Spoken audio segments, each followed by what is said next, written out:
Teflon TV. Teflon TV. What up, my people? You know who it is. It's the Don. Tony Teflon. House Teflon. We pull the string. It's the Don. Tony Teflon. House Teflon. We pull the string. What up, my people? And I'm back real quick with this quick hit. And this is about because I have gotten questions about the pink letter and Stannis, and because no one has taken the pink letter challenge, unfortunately, and I still think someone may, so I can't go too much depth about the pink letter, but this one particular question keeps coming up in the comments. So basically the question is that Stannis could not have written the pink letter because it's not in his character to do something like that. That seems sneaky. That seems underhanded. It seems something that we have been shown that he would not do. It's not in his character to do. And I think a lot of that derives from that quote that Donald Noyd said, John's thinking back on Robert and Stannis and Renly.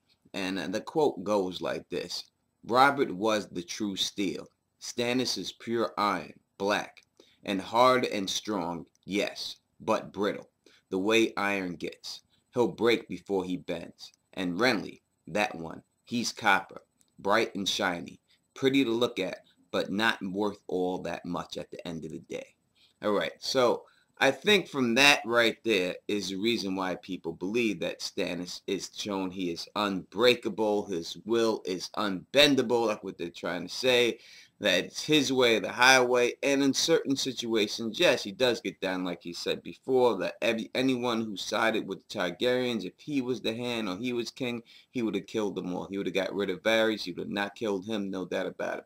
And he was not flexible in those ways. But I think if that's your argument why Stannis would not write the pink letter, and that is it, I think it's a pretty weak one.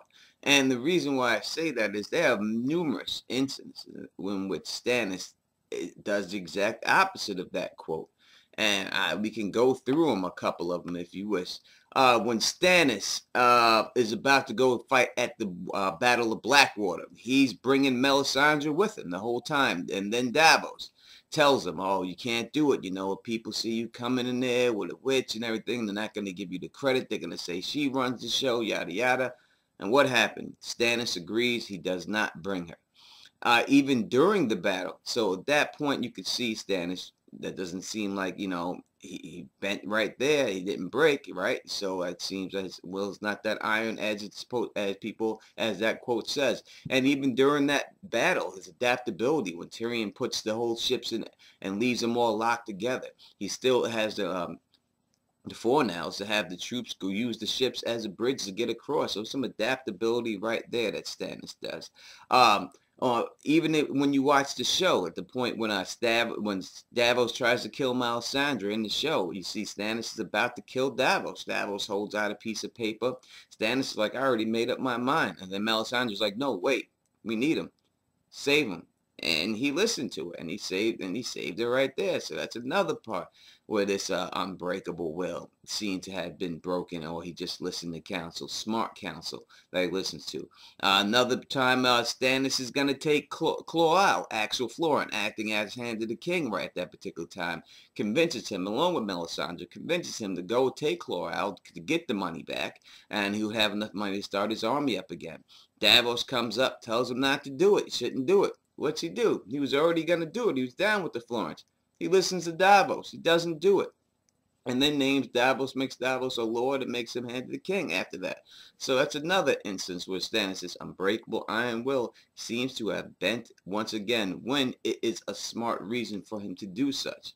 When Stannis goes to the wall, he wants to go up there and demand that all the northern clans got to plead fealty to him just because he's the king. Jon Snow says, no, man, that's not how you do it. If you want to get them down with you, you got to go there. You got to eat their food. You got to praise their daughters. You got to say their daughters are sexy and fine. You got to make it. And they'll take it as a blessing that a king even came back and seen them, because they haven't seen the king since Torrhen Stark. And they'll roll with you. But to stand and stay, you know, he goes, this one that better not be one of them bastard tricks. But then he goes and does it, and he listens to him, and he gets it, and he gets all those troops. So that's another situation in which Stannis so far in this quote, as he's an iron will, has not been Iron Will at all. He has bent and he has done what he had to do. Um, Even when Stannis is there in the Winter chapter, even when Stannis is about to go to Winterfell, his plan is to go and storm Winterfell.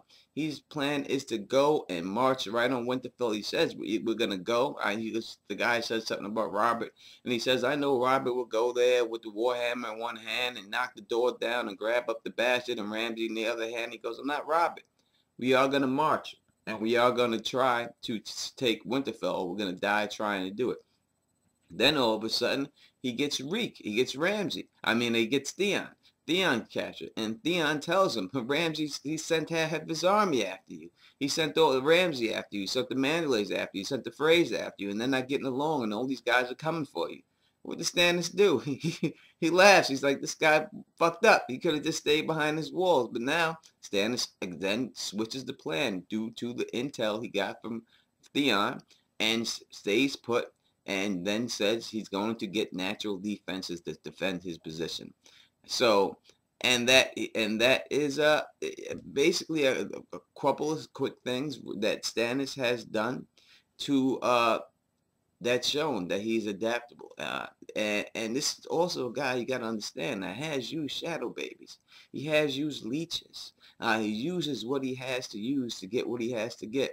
And he also said, he was trying to, get the, I don't know exact quote, I can't remember it, but he was trying to save the realm.